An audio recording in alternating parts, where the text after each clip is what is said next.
Good morning. As you know, as part of free coaching for PG entrance test in economics to the government degree college, Telangana Government Degree College students, offered by Faculty of Economics of Telangana Government Degree Colleges, greatly coordinated by friend Mr. Bhaskar Reddy, Faculty of Economics from Government Degree College, Nalgonda. And today, we are going to deal with demand topic. Myself, Dr. M.A. Malik, Assistant Professor of Economics, Government Degree College, Kukatpalli. I will explain today's topic demand with the help of slides. That means PowerPoint presentation. Of course, slides అన్నీ కూడా English మీడియంలో ఉంటాయి. But I explain in English and Telugu two. తెలుగులో కూడా explain చేస్తాను. ఎవరు ఏమి భయపడ కూడా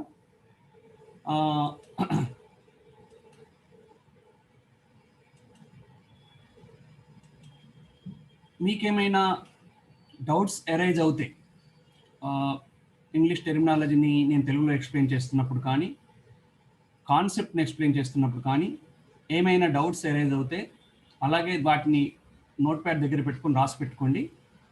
క్లాస్ చివరన నేను అవకాశం ఇస్తాను, ఆ రాసుకున్న మీ డౌట్స్ని మీరు అడగవచ్చు.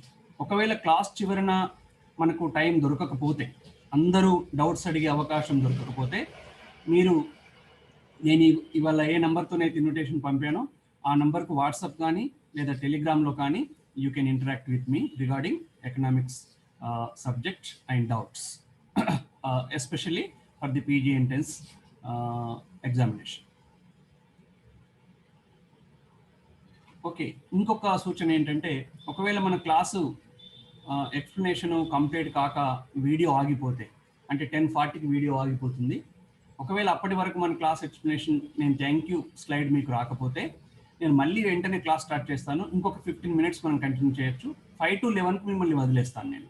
11కు మళ్ళీ మీరు వేరే క్లాస్లో జాయిన్ కావచ్చు. ఒకవేళ 10:40 వరకే మన క్లాస్ ఒకవేళ ముగిస్తే మీరు 15 మినిట్స్ రెస్ట్ తీసుకోవచ్చు, లేదంటే 5 మినిట్స్ రెస్ట్ మీకు ఉంటుంది నెక్స్ట్ క్లాస్ 11కి start. Okay, let us start this class. Let me share you the screen.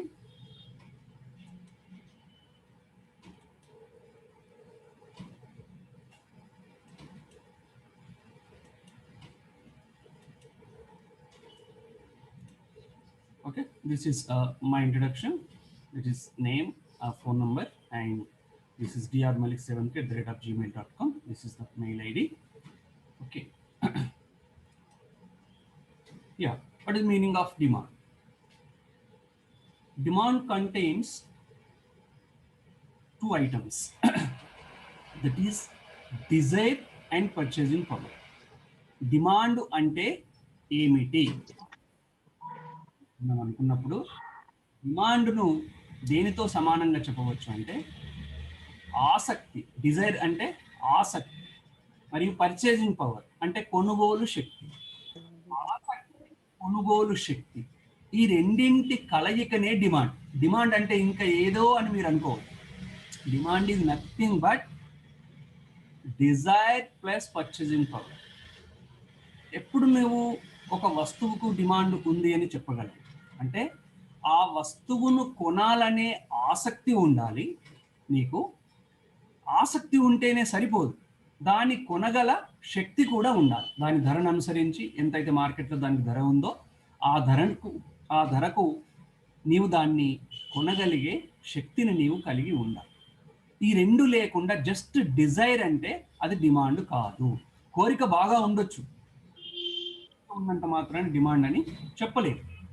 For example, recently మన COVID-19 టైంలో మైగ్రెంట్ లేబరర్స్ వాళ్ళ ఊళ్ళకి వెళ్ళడానికి చాలా ఇబ్బందులు పడ్డారు, పబ్లిక్ ట్రాన్స్పోర్ట్ లేక. ఆ టైంలో వాళ్ళకు ఒక ఆలోచన వచ్చి ఉంటుంది, ఒక కారు ఉంటే బాగుంటుంది కదా, మాకు కార్లో వెళ్ళొచ్చు, లేదా ఒక 4-వీలర్ ఏదైనా పెద్ద వెహికల్ ఉంటే మీకు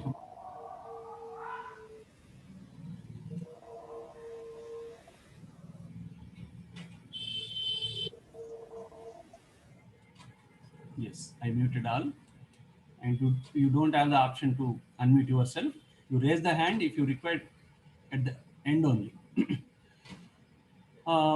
అలా మైగ్రెంట్ లేబరర్స్కు కారులో వెళ్ళాలనే కోరిక ఉన్నప్పటికీ ఆ కారును కొనగల శక్తి వాళ్ళకి లేదు. కనుక వాళ్ళ వైపు నుంచి చూసినప్పుడు కారు లేదా ఇతర 4-వీలర్కు డిమాండ్ లేదని అర్థం. అదేవిధంగా పంజాబ్ ధనిక రాష్ట్రమే, కానీ పంజాబ్లో మన దగ్గర పండే రైస్కు, బియ్యంకు పెద్దగా డిమాండ్ ఉండదు. ఎందుకు? అక్కడున్న ధనిక రైతులకు కూడా గోధుమ రొట్టెలు తినాలని ఉంటుంది, కానీ ఈ రైస్ను తినాలని తక్కువగా కోరిక ఉంటుంది. అంటే వాళ్ళకి అక్కడ కొనుగోలు శక్తి ఉంది, కానీ కొనాలనే ఆసక్తి లేదు. వాళ్ళ వైపు నుంచి చూసినప్పుడు అక్కడ బియ్యానికి డిమాండ్ లేదు. అంటే ఈ రెండిట్లో ఏది లేకపోయినా, కోరిక ఉండి కొనుగోలు శక్తి లేకపోయినా, కొనుగోలు శక్తి ఉండి కోరిక లేకపోయినా దాన్ని డిమాండ్ అనరు. డిమాండ్ అంటే డిజైర్ ప్లస్ పర్చేసింగ్ పవర్. ఈ రెండు అంశాలను దృష్టిలో పెట్టుకొని మీకు ప్రశ్న ఫ్రేమ్ చేసే అవకాశం ఉంటుంది. కొంచెం ఎక్స్ప్లెనేషన్గా ప్రశ్ననిస్తూ దాంట్లో మీరు ఈ రెండు కాంపోనెంట్స్ ఉన్న అంశాన్ని ఆన్సర్గా చెప్పడానికి, ఆన్సర్గా చేసే విధంగా ప్రశ్న ఫ్రేమ్ అయ్యే అవకాశం ఉంటుంది. జాగ్రత్త. Desire plus purchasing power. మిగతా చాలా అంశాలు చెప్తారు, అవన్నీ ఫ్యాక్ట్స్ కావు, కానీ డిజైర్ ప్లస్ పర్చేసింగ్ పవర్ మాత్రం తప్పనిసరిగా డిమాండ్ అనే కాంపోనెంట్లో ఉండాలి. ఓకే, ఇక types of demand. Types of డిమాండ్లో మనం 3 రకాల డిమాండ్ చెప్పుకుంటాం. ఒకటి price demand, income demand and cross demand. ఒకటి ధర డిమాండు, 2 ఆదాయ డిమాండు, 3 జాత్యాంతర డిమాండు అంటాం తెలుగులో.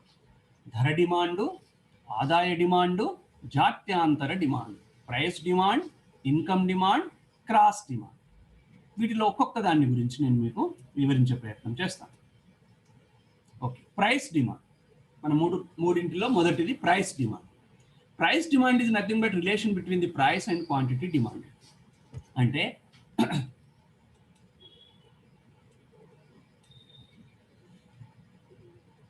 ఓకే, ప్రైస్ డిమాండ్ అంటే relation between the price and quantity demand.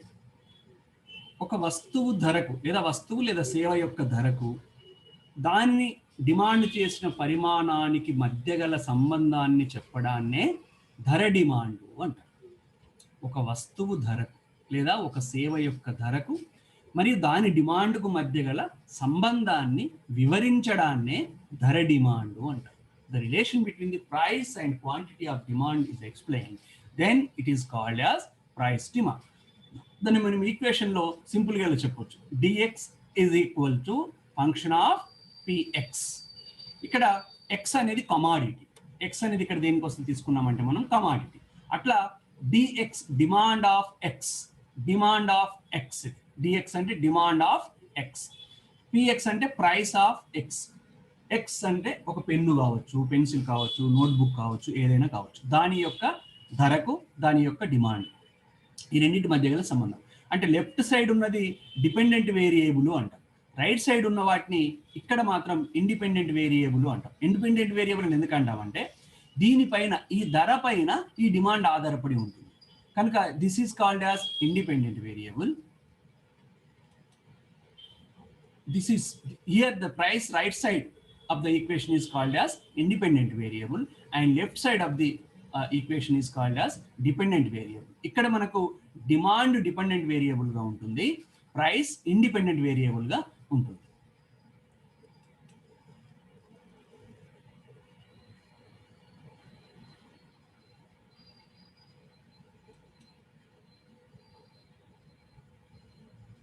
ఇక్కడ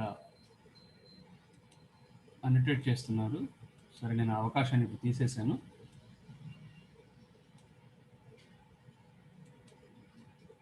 right, okay. dx is equal to function of px. Next, ఈ ప్రైస్ డిమాండ్ ఎలా ఉంటుంది, ఎలా రిలేషన్ కలిగి ఉంటుంది? ఫర్ ఎగ్జాంపుల్ మనం చూడొచ్చు, ప్రైస్ ఇలా ఒక యాపిల్ యొక్క ప్రైస్ ఇలా పెరుగుతూ పోతుంది 5, 10, 15, 20, 25, 30, 35, 40. 5 ప్రైస్ ఉన్నప్పుడు డిమాండ్ ఎంత ఉంది? 30 ఉంది. 10 ఉన్నప్పుడు ఎంతకు వచ్చింది? 25. అంటే 5 రూపాయలు యాపిల్ పండు ఉన్నప్పుడు ఒక 30 యాపిల్స్ని కొన్నారు, కానీ 10 రూపాయలకు పెరగగానే 25 కొన్నారు. అలా 40 రూపాయలకు ధర పెరిగితే 5 మాత్రమే కొన్నారు. అంటే దీన్ని మనం ఏం చెప్తున్నాం? ధరకు మరియు ప్రైస్కు మధ్య గల రిలేషన్ చెప్తున్నాం. ఈ షెడ్యూల్ ఏం తెలియజేస్తుందంటే ధర డిమాండ్ను తెలియజేస్తుంది. అఫ్ కోర్స్ ఈ షెడ్యూల్లో మనకి ఏం కనిపిస్తుందంటే ధర పెరుగుతున్న కొలది డిమాండ్ తగ్గుతూ ఉంది అన్న విషయం అర్థమవుతుంది. ఓకే, అఫ్ కోర్స్ మీరు లా ఆఫ్ డిమాండ్ తర్వాత చదువుతారు. లా ఆఫ్ డిమాండ్ అప్పుడు ఇంకా క్లారిటీగా ఉంటుంది. అంటే మిగతా కారకాలన్నీ స్థిరంగా ఉన్నప్పుడు ధర పెరుగుతూ ఉంటే డిమాండ్ తగ్గుతూ ఉంటుంది, ధర తగ్గుతూ ఉంటే డిమాండ్ పెరుగుతూ ఉంటుంది. ఓకే, ధర 40 నుంచి 5కి వస్తే డిమాండ్ 5 నుంచి 30కి పెరిగింది. అదే ధర 5 నుండి 40కి పెరిగితే డిమాండ్ 30 నుండి 5కు తగ్గింది. దీన్నే మనం డిమాండ్ కరువులో కూడా చూడొచ్చు. డిమాండ్ కరువు కూడా మీకు నెక్స్ట్ మళ్ళీ ఎక్స్ప్లెయిన్ చేస్తారు, ఇక్కడ నేను జస్ట్ చూపిస్తున్నాను. Okay, there is inverse relationship between the price and demand. Of course ceteris paribus, అంటే అదర్ థింగ్స్ రిమైన్ కాన్స్టాంట్. మిగతా కారకాలన్నీ స్థిరంగా ఉన్నప్పుడు ఒక వస్తువు ధర పెరిగితే దాని డిమాండ్ తగ్గుతుంది, ఒక వస్తువు ధర తగ్గితే దాని డిమాండ్ పెరుగుతుంది. దీన్ని లా ఆఫ్ డిమాండ్ అని కూడా అంటారు. మీకు లా ఆఫ్ డిమాండ్ కూడా మళ్ళీ చెప్తారు క్లియర్గా. ఇక్కడ మాత్రం నేను ప్రైస్ డిమాండ్ అంటే ఏందో చెప్తున్నాను. ప్రైస్కు డిమాండ్ ఈ రెండింటి మధ్య గల సంబంధాన్ని ప్రైస్ డిమాండ్ అంటారు. అఫ్ కోర్స్ ప్రైస్ పెరిగితే డిమాండ్ తగ్గుతుంది, ప్రైస్ తగ్గితే డిమాండ్ పెరుగుతుంది. అఫ్ కోర్స్ క్యాటరిస్ ప్యారిబస్, అంటే అదర్ థింగ్స్ రిమైన్ కాన్స్టెంట్. మిగతా కారకాలన్నీ స్థిరంగా ఉన్నాయి. Next income demand. Income demand అంటే relation between income of the consumer and the quantity demanded. వినియోగదారుని ఆదాయానికి మరియు వస్తు డిమాండ్ లేదా సేవల డిమాండ్కు మధ్య గల సంబంధాన్నే ఆదాయ డిమాండ్ అంటారు. వినియోగదారుని ఆదాయానికి మరియు డిమాండ్ మధ్య గల సంబంధాన్ని ఆదాయ డిమాండ్ అంటారు. ఇక్కడ దీన్ని కూడా ఒక ఈక్వేషన్లో చూపించుకోవచ్చు. DX is equal to function of X అంటే ఇక్కడ కమాడిటీ. ఈ ఎక్స్ యొక్క డిమాండ్ అనేది దేని మీద ఆధారపడ్డది అంటే ఇక్కడ వినియోగదారుని ఆదాయం పైన ఆధారపడ్డది. వై అంటే ఇన్కమ్, ఎఫ్ అంటే ఫంక్షన్ రిలేషన్స్ చెప్పేది. అట్లా వినియోగదారుని మీద ఆదాయం మీద డిమాండ్ ఆధారపడదు. ఇక్కడ demand is dependent variable, income is independent variable. Okay, dx is equal to demand of x, y is equal to income of the consumer. So income డిమాండ్ను బట్టి గూడ్స్ను మనం ఈ డిమాండ్ ఎనాలిసిస్ ప్రకారం అయితే తర్వాత మనం డిఫెన్ గూడ్స్ అని ఒక అడిషనల్ ఎనాలిసిస్ని ఇండిఫరెన్స్ కర్వ్లో చదువుతాము. కానీ ఇక్కడ మాత్రం ఈ కార్డినల్ ఎనాలిసిస్ ప్రకారం 2 రకాల గూడ్స్ను ఇన్కమ్ డిమాండ్ తెలియజేస్తుంది. అదేంటంటే ఒకటి నార్మల్ గూడ్స్ లేదా వాటినే సుపీరియర్ గూడ్స్ అంటారు. రెండవది inferior goods. Telugu normal goods అంటే సాధారణ వస్తువులు లేదా వాటినే మేలు రకం వస్తువులు అని కూడా అంటారు. సాధారణ వస్తువులు లేదా మేలు రకం వస్తువులు. తర్వాత నాసి రకం వస్తువులు. మేలు రకం వస్తువులు, నాసి రకం వస్తువులు. ఆదాయ డిమాండ్ ప్రకారం వస్తువులు ఎన్ని రకాలు? 2 రకాలు. అవేంటి? సాధారణ వస్తువులు మరియు నాసి రకం వస్తువులు. సాధారణ వస్తువులనే మేలు రకం వస్తువులు అని కూడా అంటారు. ఓకే, ఆదాయ డిమాండ్ ప్రకారం. ఇప్పుడు ఈ ఆదాయ డిమాండ్ సాధారణ వస్తువులకు ఎలా ఉంటుంది? What is the relation between the demand of A normal goods and the income? Here you see there is a positive relation. Positive relation in the sense, if income of the consumer increases, demand for the normal goods also increases. Okay, ఇక్కడ చూడండి, I0 నుండి I1కి వినియోగదారుని ఆదాయం పెరిగితే ఆ normal వస్తువు సాధారణ వస్తువులకు ఉన్న డిమాండ్ కూడా Q0 క్వాంటిటీ 0 నుండి క్వాంటిటీ 1 వరకు పెరిగింది. OQ0 నుండి OQ1 వరకు పెరిగింది. అట్లా ఈ నార్మల్ గూడ్స్ గల డిమాండ్ రేఖ పాజిటివ్ స్లోప్ ని కలిగి ఉంటుంది. Left to right upward positive slope ని కలిగి ఉంటుంది. ఇది దృష్టిలో పెట్టుకోవాలి. నార్మల్ గూడ్స్ గల డిమాండ్ రేఖ ఎలా ఉంటుంది అంటే లెఫ్ట్ టు రైట్ ధనాత్మక సంబంధాన్ని కలిగి ఉంటుంది. నార్మల్ గూడ్స్ యొక్క డిమాండ్కు మరియు ఆదాయానికి ఎలాంటి సంబంధం ఉంటుంది అని అడుగు. ధనాత్మక సంబంధం ఉంటుంది అని చెప్పాలి. ధనాత్మక సంబంధం అంటే పెరిగితే పెరగడం, తగ్గితే తగ్గడం. ఇక్కడ ఆదాయము పెరిగితే డిమాండ్ పెరుగుతున్నది, ఆదాయము తగ్గితే డిమాండ్ తగ్గుతుంది. కనుక దీనిని ఏమంటాం? ధనాత్మక సంబంధము అంటాం. ఓకే, పాజిటివ్ రిలేషన్ అంటాం. అట్లా ఈ డిమాండ్ రేఖ పాజిటివ్ స్లోప్ ని కలిగి ఉంటుంది అని మనం చెప్పాలి. పాజిటివ్ స్లోప్ ని కలిగి ఉంది. Left to right upward positive slope. ఇప్పుడు ఆదాయానికి మరియు సాధారణ వస్తువులకు లేదా మేలు రకం వస్తువులకు గల డిమాండ్ను చెప్పేటప్పుడు, అంటే ఆదాయం పెరిగితే మేలు రకం వస్తువుల డిమాండ్ పెరుగుతుంది, ఆదాయం తగ్గితే మేలు రకం వస్తువుల డిమాండ్ తగ్గుతుంది.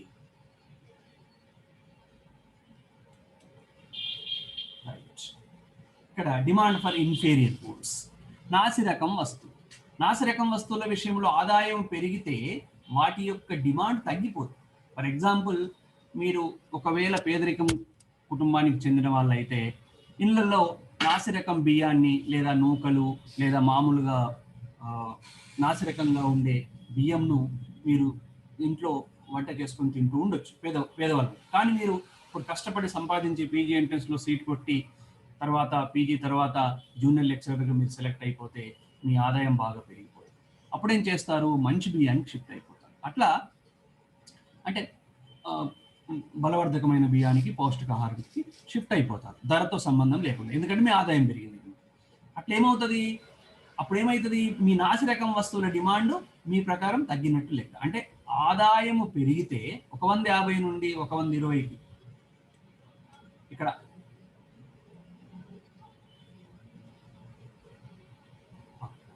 150 నుండి 200కి ఆదాయం పెరిగితే డిమాండ్ 1000 నుండి 750కి తగ్గిపోయింది. ఓకే, అట్లా ఆదాయం పెరిగితే డిమాండ్ తగ్గుతుంది. ఏ వస్తువుల విషయంలో? నాసి రకం వస్తువుల విషయంలో. Relating with inferior goods, when income increases demand will be decline. Okay, నాసి రకం వస్తువుల విషయంలో ఆదాయము పెరిగితే డిమాండ్ తగ్గుతుంది, ఆదాయము తగ్గితే డిమాండ్ పెరుగుతుంది. ఈ రేఖ లెఫ్ట్ టు రైట్ డౌన్వర్డ్స్ ఉంటుంది.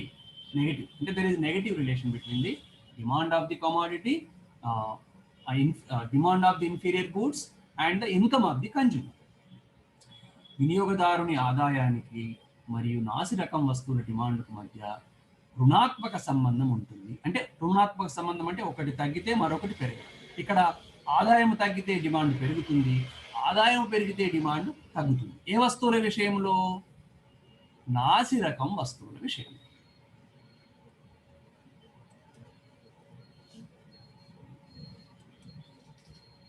ఓకే, నెక్స్ట్ క్రాస్ డిమాండ్, జాత్యాంతర డిమాండ్ అంటారు.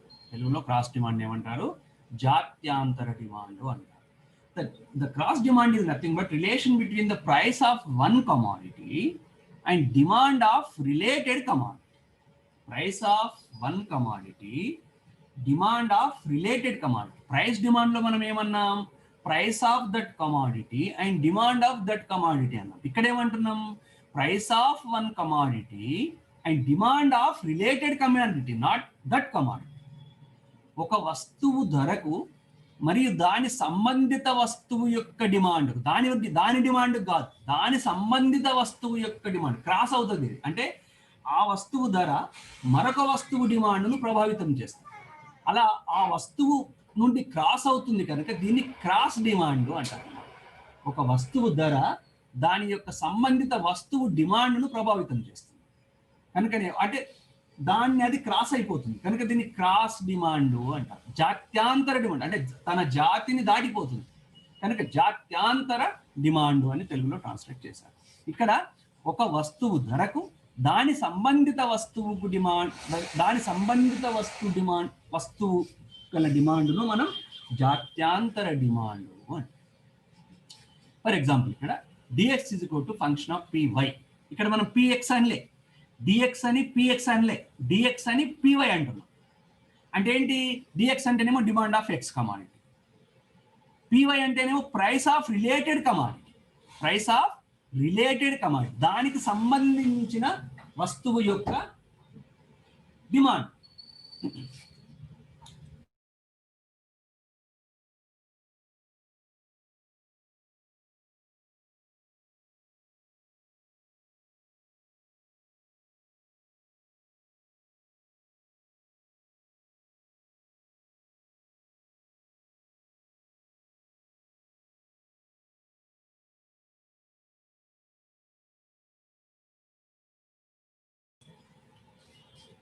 ఓకే, ఇప్పుడు మనం క్రాస్ డిమాండ్ అంటే అర్థం చేసుకున్నాం కదా. క్రాస్ డిమాండ్ ప్రకారం ఈ రిలేటెడ్ కమాడిటీ అన్నాం కదా, అంటే రిలేషన్ ఉన్న కమాడిటీస్ అని అర్థం. ఈ రిలేషన్ ఎన్ని రకాలు ఉంటాయి? క్రాస్ డిమాండ్ ప్రకారం there is 2 types of relation may be there in between the goods. Number 1 is substitute relation, another one is complementary relation. జాత్యాంతర డిమాండ్ను అనుసరించి వస్తువుల మధ్య 2 రకాల సంబంధం ఉంటుంది. అంటే సంబంధిత వస్తు డిమాండ్ అన్నాం కదా, ఆ సంబంధం ఎలా ఉంటుందంటే 2 రకాలు ఉంటుంది. ఒకటేమో సబ్స్టిట్యూట్ అంటే ప్రత్యామ్నాయ సంబంధము లేదా ప్రతిస్థాపక సంబంధము. రెండవది కాంప్లిమెంటరీ రిలేషన్, పూరక సంబంధం. పూరక సంబంధము, ప్రత్యామ్నాయ సంబంధం. వస్తువుల మధ్య సంబంధం 2 రకాలు ఉంటుంది. దేని ప్రకారం? క్రాస్ డిమాండ్ ప్రకారం, జాత్యాంతర డిమాండ్ ప్రకారం వస్తువుల మధ్య సంబంధం 2 రకాలు. ఒకటి substitute relation, 2 complementary. Substitute relation అని ఎప్పుడు అంటామంటే, if a desire for one commodity is fulfilled with another commodity, the relation between that both goods is called substitute relation. ఒక వస్తువు కావాలనే కోరికను మరొక వస్తువు కూడా తీర్చినట్లయితే ఆ 2 వస్తువుల మధ్య గల సంబంధాన్ని ప్రత్యామ్నాయ సంబంధము అంటే. మన కోరిక ఎక్స్ వస్తువుతో తీరుతుంది అని అనుకున్నాం అనుకోండి, అదే కోరిక వై వస్తువుతో కూడా తీరితే దానిని మనం ప్రత్యామ్నాయ సంబంధం అంటాం. ఎక్స్ వై వస్తువుల మధ్య గల సంబంధం ప్రత్యామ్నాయ సంబంధం లేదా ప్రతిస్థాపక సంబంధం. అంటే ప్రత్యామ్నాయ వస్తువుతో తీర్చుతుంది కనుక ప్రత్యామ్నాయ సంబంధం, లేదా ఈ వస్తువును ఆ వస్తువుతో ప్రతిస్థాపన చేయొచ్చు కనుక ప్రతిస్థాపక సంబంధం అని అంటాం. ఆ రకంగా సబ్స్టిట్యూట్ రిలేషన్ అంటే, if a desire is fulfilled with one commodity and can be fulfilled with another commodity, the relation between the 2 goods is called substitute relation. Complementary relation. Complementary అంటే మనం ఎప్పుడన్నా పోతున్నప్పుడు మీకు కాంప్లిమెంటరీ ఇస్తున్నాం సార్ దీన్ని కొంటే అని అంటుంటారు. కాంప్లిమెంటరీ అంటే నథింగ్ బట్ దానితో పాటు ఉండేదన్నమాట. అంటే ఫర్ ఎగ్జాంపుల్ ఏంటంటే, ఇఫ్ ఏ ఇంతకుముందే చెప్పినట్టు ఒకవేళ క్లాసు 10 minutes తర్వాత ఎండ్ అయితే నేను మళ్ళీ ఇమీడియట్గా క్లాస్ స్టార్ట్ చేస్తాను. మళ్ళీ 15 minutes మనం 11 వరకు కంటిన్యూ చేద్దాము. నేను ఇమీడియట్ క్లాస్ స్టార్ట్ చేయగానే మీరు మళ్ళీ జాయిన్ కండి. 10 minutes తర్వాత క్లాస్ దానికి అది ఆఫ్ అవుతుంది. మళ్ళీ వెంటనే నేను స్టార్ట్ చేస్తాను, మీరు వెంటనే జాయిన్ కండి. మళ్ళీ 15 minutes కంటిన్యూ చేద్దాం. కాంప్లిమెంటరీ రిలేషన్ అంటే, to fulfil a desire 2 commodities are required. 2 commodities are required. Then the 2 commodities are called complementary goods, or that relation between that goods is called complementary relation. ఒక వ్యక్తి యొక్క కోరిక తీరాలి అంటే ఒకటి కంటే ఎక్కువ వస్తువులు లేదా 2 వస్తువులు తప్పనిసరిగా అవసరమైనప్పుడు ఆ 2 వస్తువుల మధ్య గల సంబంధాన్ని పూరక సంబంధము అంటాము. ఆ 2 వస్తువులను పూరక వస్తువులు అంటాము. ఇక సబ్స్టిట్యూట్ అంటేనేమో ప్రత్యామ్నాయ సంబంధం. అంటే ఒక వస్తువు తీర్చగల కోరికను మరొక వస్తువు కూడా తీర్చగలిగితే ఆ 2 వస్తువుల మధ్య సంబంధాన్ని ప్రత్యామ్నాయ సంబంధం అంటాం. ఆ 2 వస్తువులను ప్రత్యామ్నాయ వస్తువులు లేదా ప్రతిస్థాపక వస్తువులు అంటారు.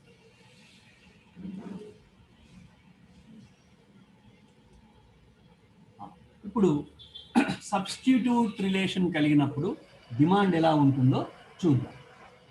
సబ్స్టిట్యూట్ రిలేషన్ కలిగినప్పుడు డిమాండ్ ఎలా ఉంటుందో చూద్దాం. ఈ సబ్స్టిట్యూట్ రిలేషన్ ఇంతకుముందు చెప్పాను కదా, the desire can be fulfilled by another commodity. For example ఇక్కడ టీ అండ్ కాఫీ. టీ తాగాలనే మన కోరికను కాఫీ కూడా తీర్చగలుగుతుంది కనుక టీ కాఫీని ప్రత్యామ్నాయ వస్తువులు అంటారు. లేదా ఇప్పుడు మనం గూగుల్ మీట్, ఈ గూగుల్ మీట్ ద్వారా మీకు భాస్కర్ రెడ్డి సార్ క్లాస్ చెప్పినప్పుడు గూగుల్ మీట్ ద్వారా చెప్తున్నారు, నేను క్లాస్ చెప్పినప్పుడు జూమ్ ద్వారా చెప్తున్నాను. అంటే గూగుల్ మీట్ ద్వారానైనా చెప్పొచ్చు క్లాసు, జూమ్ ద్వారానైనా చెప్పొచ్చు. కనుక Google Meet and Zoom are substitute commodities. లేదా ఆండ్రాయిడ్ ఫోన్ లేదా యాపిల్ ఫోన్, ఈ రెండు ఫోన్లను ఏది యూజ్ చేసినా మనకు అన్ని సౌకర్యాలు ఉంటాయి కనుక ఈ రెండు ఫోన్లు కూడా ప్రత్యామ్నాయ వస్తువులు. అట్లా ప్రత్యామ్నాయ వస్తువులు అంటే వ్యక్తి యొక్క కోరికను ఎక్స్ వస్తువుతో కానీ లేదా వై వస్తువుతో కానీ తీర్చుకో. ఇప్పుడు వ్యక్తి యొక్క కోరిక ఏంది? దాహం వేసింది, ఆయనకు టీ లేదా కాఫీ తాగాలనుకున్నాడు, చల్లగా ఉన్న టైంలో టీ తాగుదామని వెళ్ళాడు, టీ లేదు, కాఫీ దొరికితే ఇట్స్ ఓకే. గూగుల్ మీట్ ద్వారా క్లాస్ చెప్పాలనుకున్నాను, గూగుల్ మీట్ ఎందుకో సరిగ్గా పనిచేయట్లేదు, జూమ్ ద్వారా క్లాస్ చెప్తాను. లేదా జూమే సరిగ్గా జూమ్లో తక్కువ మంది నల్ల చేస్తున్నాను అనుకో, గూగుల్ మీట్ ద్వారా క్లాస్ చెప్తాను. రెండు ప్రత్యామ్నాయం. ఆండ్రాయిడ్ ఫోన్ ఉంది, ఆండ్రాయిడ్ ఫోన్ కొనాలని పోయినాం, కానీ యాపిల్ ఫోన్ అందుబాటులో ఉంది, యాపిల్ ఫోన్ కొంటాను. రెండిట్లో కూడా సేమ్ సౌకర్యాలు ఉంటాయి. అట్లా ప్రత్యామ్నాయ వస్తువులు, వీటికి ప్రత్యామ్నాయ వస్తువులకు ఇవి ఉదాహరణలు. ఇక ప్రత్యామ్నాయ వస్తువుల విషయంలో ఈ రిలేషన్ ఎలా ఉంటుంది, డిమాండ్ ఎలా ఉంటుంది అంటే ఒక వస్తువు ధర తగ్గితే మరొక వస్తువు డిమాండ్ ఏమవుతుంది? If one commodity price is changed, what happens to the demand of related commodity regarding substitute goods? You can see here the Android phone and Apple phone. When Android phone price is declined from P1 level to P2 level, declined from here to here, P1 level to P2 level, and that's demand increased from Q1 to Q2. Which one? Android. But when Android phone price decreases and its demand increases, but what happens to the demand of Apple phone? The Apple phone demand will be declined Q1 to Q2. అంటే Android phone యొక్క ధర తగ్గితే Apple phone యొక్క demand తగ్గింది. Very very very careful my students. Substitute relation విషయంలో ఒక వస్తువు ధర తగ్గితే దాని సంబంధిత వస్తువు డిమాండ్ కూడా తగ్గుతుంది. మనం జనరల్గా ప్రైస్ డిమాండ్ రిలేషన్షిప్లో ఏం చెప్పుకుంటాం? ఒక వస్తువు ధర తగ్గితే దాని డిమాండ్ పెరుగుతుంది అని చెప్పుకుంటాం. కానీ ఇక్కడ వస్తువుల మధ్య సబ్స్టిట్యూట్ రిలేషన్ ఉన్నప్పుడు ఒక వస్తువు ధర తగ్గితే దాని సంబంధిత వస్తువు డిమాండ్ కూడా తగ్గుతుంది. అలా కాక ఒక వస్తువు ధర పెరిగితే దాని సంబంధిత వస్తువు డిమాండ్ కూడా పెరుగుతుంది. ఎందువల్ల ఇలా జరుగుతుంది? ఆండ్రాయిడ్ ఫోన్ ధర తగ్గింది అని యాపిల్ ఫోన్ కొనే వాళ్ళు కూడా ఆండ్రాయిడ్ ఫోన్ కొనొచ్చు. అందువల్లనే ఆండ్రాయిడ్ ఫోన్ ధర తగ్గితే యాపిల్ ఫోన్ డిమాండ్ తగ్గింది. అంటే యాపిల్ ఫోన్ కొనే వాళ్ళు ఇక్కడ షిఫ్ట్ అయ్యారు. అందువల్ల ఆండ్రాయిడ్ ఫోన్ యొక్క డిమాండ్ పెరుగుతుంది. ఆండ్రాయిడ్ ఫోన్ ధర తగ్గితే ఆండ్రాయిడ్ ఫోన్ డిమాండ్ పెరుగుతుంది, కానీ యాపిల్ ఫోన్ డిమాండ్ ఏమవుతుంది? తగ్గుతుంది. అందుకని ఒక వస్తువు ధర తగ్గితే దాని సంబంధిత వస్తువు డిమాండ్ కూడా తగ్గును. ఎప్పుడు? సబ్స్టిట్యూట్ రిలేషన్, ప్రత్యామ్నాయ సంబంధము, వస్తువుల మధ్య ప్రత్యామ్నాయ సంబంధం ఉన్నప్పుడు. Be careful. Okay, right. Next, complementary relation. పూరక సంబంధం ఉన్నప్పుడు ఏం జరుగుతుంది? పూరక సంబంధం, the demand generated for a product as a result of a demand for a related product. ఇంతకుముందు చెప్పాను కదా, ఒక వస్తువు ద్వారా మన కోరిక తీరుతుంది అనుకుంటే, ఒక వస్తువు కోసం మన కోరిక ఒక వస్తువు కంటే ఎక్కువ వస్తువులు ఉన్నప్పుడు మాత్రమే తీరుతుంది అనుకుంటే, ఫర్ ఎగ్జాంపుల్ కంప్యూటర్ను మనం ఆపరేట్ చేయాలని అనుకున్నాం, కానీ జస్ట్ కంప్యూటర్ డబ్బాని తీసుకొస్తే సరిపోదు, అందులో సాఫ్ట్వేర్ వేయించాలి. ఆ సాఫ్ట్వేర్ వేయిస్తేనే కంప్యూటర్ను మనం నడపాలనే కోరిక నెరవేరుతుంది. కనుక మన కంప్యూటర్ నడపాలనే కోరిక, కంప్యూటర్ అనే హార్డ్వేర్ మిషన్ ఉంటే సరిపోతలేదు, అందులో సాఫ్ట్వేర్ ఉంటేనే పనిచేస్తుంది. కనుక ఈ రెండు ఏమంటాము? కాంప్లిమెంటరీ గూడ్స్ అంటారు. లేదా ఈ రెండింటి వస్తువుల మధ్య ఏం సంబంధం ఉంది అంటాం? కాంప్లిమెంటరీ రిలేషన్, పూరక సంబంధం ఉంది అంటాం, లేదా పూరక వస్తువులు అంటాం. అదేవిధంగా వెహికల్, టైర్స్ లేకుండా వెహికల్ నడవదు కదా. కనుక వెహికల్ నడపాలని మరి కోరిక తీరాలంటే వెహికల్ ఉండాలి, టైర్స్ ఉండాలి. అట్లా వెహికల్, టైర్స్ ఉంటేనే వెహికల్ నడపాలని మన కోరిక నెరవేరుతుంది. కనుక ఒకటి కంటే ఎక్కువ వస్తువులు ఎప్పుడైతే మన కోరిక తీరడానికి అవసరమవుతాయో ఆ రెండు వస్తువులను మనం పూరక వస్తువులు అంటాం. ఆ రెండు వస్తువుల మధ్య గల సంబంధాన్ని పూరక సంబంధము అంటాం. ఇలా పూరక సంబంధం ఉన్నప్పుడు వస్తువుల డిమాండ్ రిలేషన్ ఎలా ఉంది? డిమాండ్ రిలేషన్ వెరీ సింపుల్గా ఉంటుంది. ఒక వస్తువు ధర తగ్గితే మరొక వస్తువు డిమాండ్ కూడా పెరుగుతుంది. ఫర్ ఎగ్జాంపుల్, ఇప్పుడు మనకు కారు ధర తగ్గింది అనుకోండి, కారు నడపాలంటే టైర్ అవసరం, టైర్కి ఆటోమేటిక్గా డిమాండ్ పెరుగుతుంది. నువ్వు కారు కొన్నావు కనుక కొంటారు. ఓకే, లేదా పెట్రోల్ కొంటారు, కారు ధర తగ్గితే పెట్రోల్ డిమాండ్ కూడా పెరుగుతుంది. అట్లా ఇప్పుడు కారు కొంటాం, కొన్న తర్వాత కొన్ని రోజుల తర్వాత ఖచ్చితంగా టైర్లు అరిగిపోతాయి, టైర్లను కొనాల్సిందే, తప్పనిసరి కొనాల్సిందే. కనుక కార్ల ధర తగ్గితే, కార్లను ఎక్కువగా ఉంటే డిమాండ్ను టైర్లను కూడా ఎక్కువగా ఉంటాయి. కార్ల ధర తగ్గుతుంది, కార్లను ఎక్కువ ఉంటారు, కార్లకు అవసరమైన పెట్రోల్ను టైర్లను కూడా ఎక్కువ కొంటారు. కనుక ఒక వస్తువు ధర తగ్గితే దాని సంబంధిత వస్తువు డిమాండ్ పెరుగుతుంది. ఇక్కడ డిమాండ్ ఎలా ఉంటుంది? లెఫ్ట్ టు రైట్ డౌన్వర్డ్స్ ఉంటుంది. మరి ఇంతకుముందు సబ్స్టిట్యూట్ విషయంలో ఎలా ఉంటుంది?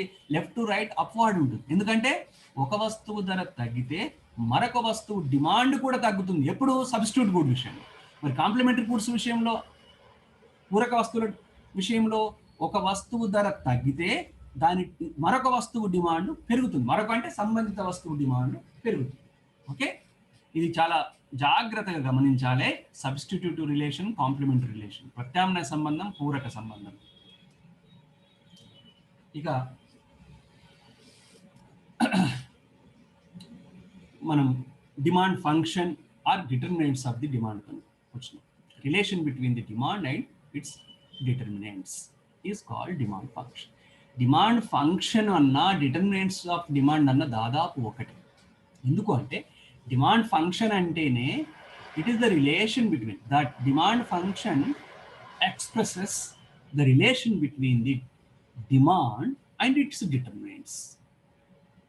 డిమాండ్ ఫలము లేదా డిమాండ్ నిర్ణయించే కారకాలను ఒకే హెడ్డింగ్ కింద మనం చదువుకోవచ్చు. డిమాండ్ ఫలం అంటేనే డిమాండ్కు దానిని నిర్ణయించే కారకాలకు మధ్య గల సంబంధాన్ని డిమాండ్ ఫలము అంటాం. ఇక్కడ చూడండి, డిఎక్స్ ఇజ్ ఈక్వల్ అంటే డిమాండ్ ఆఫ్ ఎక్స్.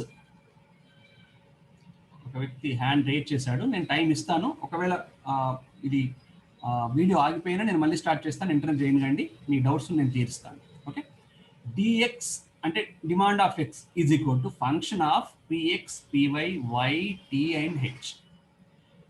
ఓకే, ఇవంటే ఏంటి? కింద ఇచ్చాను చూడండి. డిఎక్స్ అంటేనేమో demand of X commodity, PX అంటేనేమో price of the X, PY అంటేనేమో ప్రైస్ ఆఫ్ రిలేటెడ్ కమాడిటీ. ఇంతకుముందు మనం చదువుకున్నాం రిలేటెడ్ కమాడిటీస్ అని, అవి రిలేటెడ్. వై అంటే ఇన్కమ్ చదువుకున్నాం కదా అది. T and H taste and habits of the consumer. ఇవన్నీ కూడా డిమాండ్ను నిర్ణయిస్తాయి. PX, PY, Y, taste, habits, జనాభా, ఇంకెన్నైనా ఉండొచ్చు. డాట్స్ ఏం తెలియజేస్తా అంటే ఎన్నైనా ఉండొచ్చు, up to the N number of commodities ఎన్నైనా ఉండొచ్చు. అవన్నీ కూడా ప్రధానంగా అయితే ఇవి నిర్ణయిస్తాయి. ఏం నిర్ణయిస్తాయి?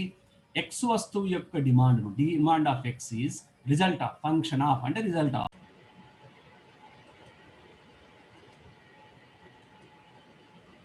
ఓకే, ఈ విధంగా డిమాండ్ ఫంక్షన్ అంటే డిమాండ్ ఫలం అంటే డిఎక్స్కు, డిమాండ్ ఆఫ్ ఎక్స్కు మరియు దాన్ని నిర్ణయించే కారకాలు PX, PY, Y, T and H. PX అంటే ఆ వస్తువు యొక్క ధర, పివై అంటే సంబంధిత వస్తువుల ధరలు, వై అంటే వినియోగదారుని ఆదాయం, టి అండ్ హెచ్ అంటే వినియోగదారుని అభిరుచులు మరియు అలవాటు, ఇంకా కొన్ని అంశాలు అందులో ఉండవచ్చు. ఈ రెండింటి మధ్య గల రిలేషన్ చెప్పడాన్నే డిమాండ్ ఫలము.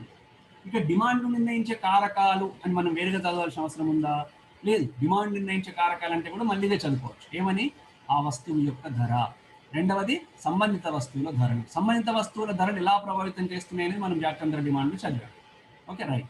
నెక్స్ట్ వినియోగదారుని ఆదాయం. వినియోగదారుని ఆదాయం ఎలా ప్రభావితం చేస్తుంది అనేది మనం ఇంతకుముందు ఆదాయ డిమాండ్ కింద. సార్ పిపిటి కనిపించట్లేదు సార్, సరిగా కనిపించట్లేదా? అవును సార్, లైన్ వచ్చింది, ఓన్లీ లైన్ లాగా కనిపిస్తుంది అంతే. ప్రాబ్లం, ఒక్క నిమిషం నేను మళ్ళీ షేర్ చేస్తాను.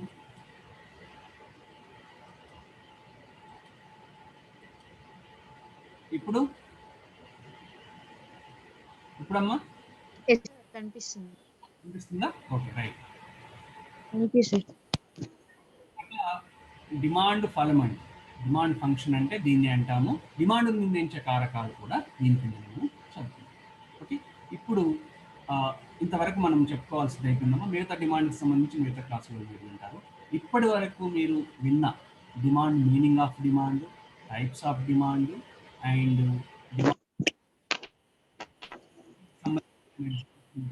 అడగండి. మీ డౌట్స్ అడిగిన తర్వాత నేను మిమ్మల్ని ప్రశ్నలు ఎలా ఉంటాయి అనే విషయంలో మిమ్మల్ని ప్రశ్నిస్తూ నేను మీకు ఎక్స్ప్లెయిన్ చేస్తాను. ముందైతే ఏమైనా డౌట్స్ ఉంటే అడగండి. Anybody you have the doubt unmute your self and ask the doubt.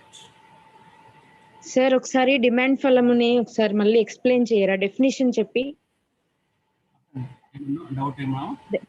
Demand ఫలము డెఫినేషన్ చెప్పరా ఒకసారి తెలుగులో? ఓకే.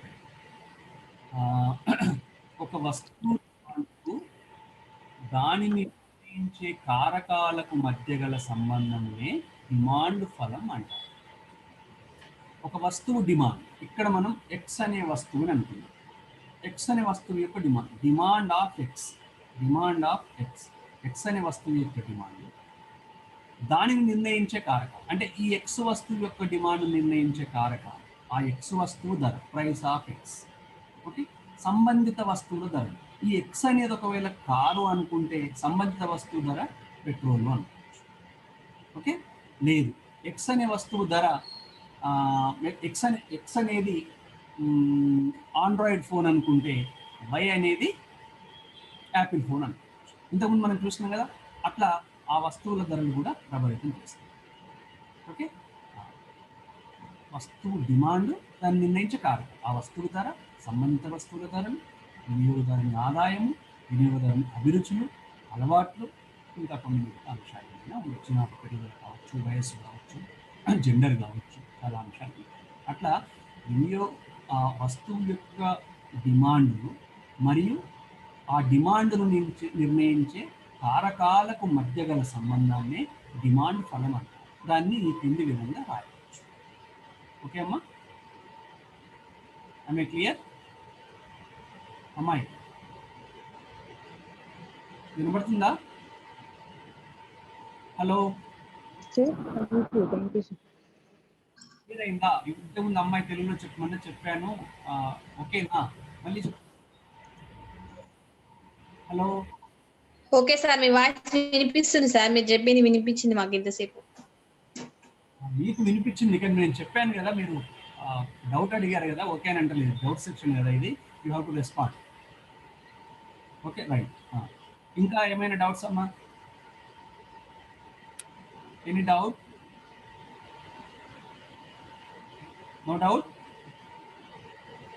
మీరు చెప్పేది అయితే నాకు వినబడట్లేదు. మరి నేను అడుగుతాను, మరి మీరు ఆన్సర్ చెప్పండి. మేలు రకం వస్తువుల విషయంలో ఆదాయ డిమాండ్ రేఖ ఎలా ఉంటుంది, లేదా ఆదాయానికి, వినియోగదారుని ఆదాయానికి మేలు రకం వస్తువుల డిమాండ్ మధ్య ఎలాంటి సంబంధం ఉంటుంది? ఎనీబడి?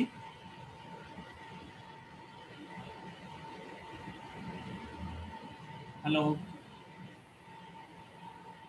ధనాత్మక సార్. ధనాత్మక సంబంధం ఉంది. Positive relations. Positive income of the consumer and superior goods or normal goods. Right. అంటే రేఖ ఎలా ఉంటుంది అనమాట, లెఫ్ట్ టు రైట్ అప్వార్డ్ ఉంటుంది. If there is a positive relation between the two variables, the curve must be left to right upwards. Okay, రెండు చలాంకాల మధ్య ధనాత్మక సంబంధం ఉన్నప్పుడు రేఖ ఎడమ నుండి కుడికి పైకి వెళ్ళును. That is important. ఓకే, ఇక్కడ మళ్ళా సబ్స్టిట్యూట్ రిలేషన్ ఉన్న వస్తువుల మధ్య డిమాండ్ సంబంధం ఎలా ఉంది? సబ్స్టిట్యూట్ రిలేషన్ అంటే ప్రత్యామ్నాయ వస్తువుల మధ్య, రెండు వస్తువులు ప్రత్యామ్నాయ వస్తువులు అనుకుంటే, ఒక వస్తువు ధర తగ్గితే మరొక వస్తువు డిమాండ్ ఏమవుతుంది? ప్రత్యామ్నాయ వస్తువులు అంటే చెప్పాను కదా, తగ్గుతుంది సార్. తగ్గుతుంది సార్. విలోమ సంబంధం. విలోమ సంబంధం కాదు, ధనాత్మక సంబంధం. Positive relation sir. కన్ఫ్యూజ్ చేయడానికి అడిగింది. టీ ధర తగ్గితే కాఫీ డిమాండ్ ఏమవుతుంది? టీ ధర చెప్పాలి, పెరుగుతుంది. పెరుగుతుంది. టీ ధర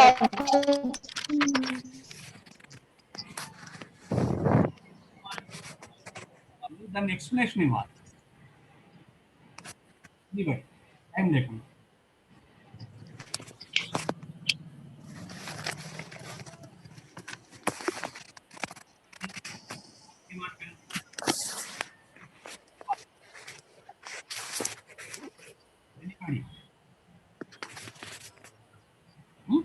ఎక్స్ప్లెనేషన్ ఇవ్వలేరు, ఎందుకంటే అది సాధ్యం కాదు. టీ ధర తగ్గితే కాఫీ డిమాండ్ పెరగదు. కాఫీ డిమాండ్ ఎందుకు పెరగాలి టీ ధర తగ్గితే? అంటే టీ ధర తగ్గిందని చెప్పి టీని వదిలేసి కాఫీని కొనడానికి పోతాం, కూరగాయలు కాఫీని తాగే వాళ్ళు కూడా టీ వైపు కనుక టీ ధర తగ్గితే కాఫీ డిమాండ్ తగ్గుతుంది. ఇది ఇంతకుముందు ఇచ్చిన ఆన్సరే. ప్రత్యామ్నాయ వస్తువుల విషయంలో ఒక వస్తువు ధర తగ్గితే మరొక వస్తువు డిమాండ్ కూడా తగ్గుతుంది. Important, keep it in mind. ధర తగ్గితే టీ ధర తగ్గితే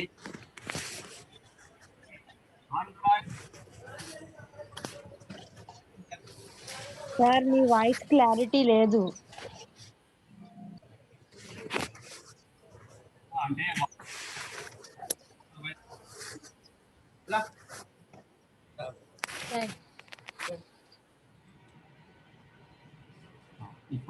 ఇప్పుడు ఓకే, నేను అడిగింది ఏంటంటే ప్రత్యామ్నాయ వస్తువుల విషయంలో ఒక వస్తువు ధర తగ్గితే ప్రత్యామ్నాయ వస్తువు డిమాండ్ ఏమవుతుంది అని అడిగినప్పుడు మీరు ఒకరు పెరుగుతుంది అన్నారు. అంటే కాఫీ ధర తగ్గితే టీ డిమాండ్ పెరుగుతుంది.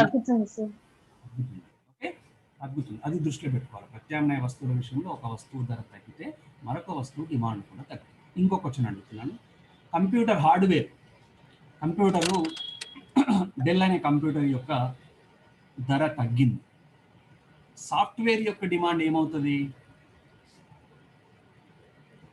సాఫ్ట్వేర్, ఎంఎస్ సాఫ్ట్వేర్ కావాలి. కంప్యూటర్ నడపాలంటే ఎంఎస్ సాఫ్ట్వేర్ కావాలి నీకు. పెరుగుతుంది.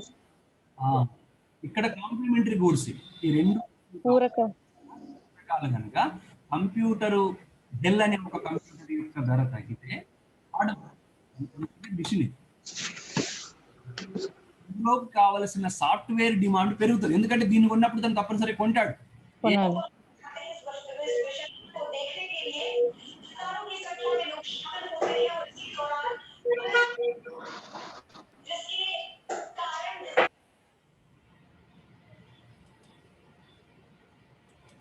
Right, okay.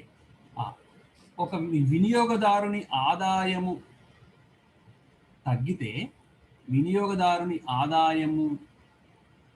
తగ్గితే నాసిరకం వస్తువుల డిమాండ్ ఏమవుతుంది?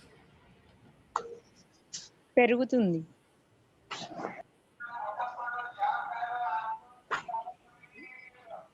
Any doubt still you have, you can message me on WhatsApp or on Telegram. Okay. Subject related. Okay, shall I stop here? We will stop.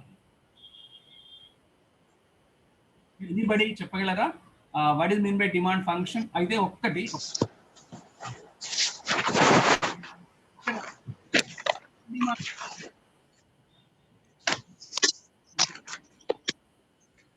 ఆ ధర డిమాండ్ను ఇక్కడ ఈ ఈక్వేషన్ తర్వాత dx is equal to function of px py y th అన్న తర్వాత ఎలా తీయొచ్చు అంటే ఈ డిమాండ్ ఆఫ్ x ని ఇవన్నీ నిర్ణయిస్తాయి. కానీ ఇక్కడ మనం ధర డిమాండ్ చెప్పేటప్పుడు ఏం చెప్తామంటే ఇవన్నీ మిగతావన్నీ స్థిరంగా ఉంటాయని చెప్తాం. ఇక్కడ ఈ px ఒక్కటి తప్ప మిగతావన్నిట్లో డాష్ పెట్టేసి అప్పుడు ఏమంటాం dx is equal to function of px. ఇంతకుముందు రాసంగా ధర డిమాండ్ దగ్గర అట్లా ధర డిమాండ్ అనేది వస్తుంది. మళ్ళీ క్రాస్ డిమాండ్ ఎట్లా వస్తుంది? dx is equal to మిగతావన్నీ స్థిరం, ఈ py తప్ప ఇది స్థిరం, తర్వాత ఇది స్థిరం. అప్పుడు dx is equal to function of py అని వస్తుంది. ఇందులో నుంచి వస్తుంది మళ్ళీ అది కూడా. తర్వాత ఆదాయ డిమాండ్ అన్నాం, dx is equal to function of y అన్నాం. అంటే అర్థం ఏంటంటే px py th డాష్ ఇవన్నీ కూడా కాన్స్టాంట్ అని అర్థం. అప్పుడు కాన్స్టాంట్గా ఉన్నప్పుడు dx is equal to function of y is income demand. అట్లా వీటిలో నుంచే మనం ప్రైస్ డిమాండ్ను, జాత్యాంతర డిమాండ్ను, ధర డిమాండ్ను, జాత్యాంతర డిమాండ్ను, ఆదాయ డిమాండ్ను తీసాం. Okay, we can draw all the equations from this demand function equation, whether price demand or cross demand or income demand. Okay, hope you understood it. If still you have the doubts, you can message me on WhatsApp and tell me. Okay, thank you one and all. If you don't have the doubts, you can end the class. Thank you, sir.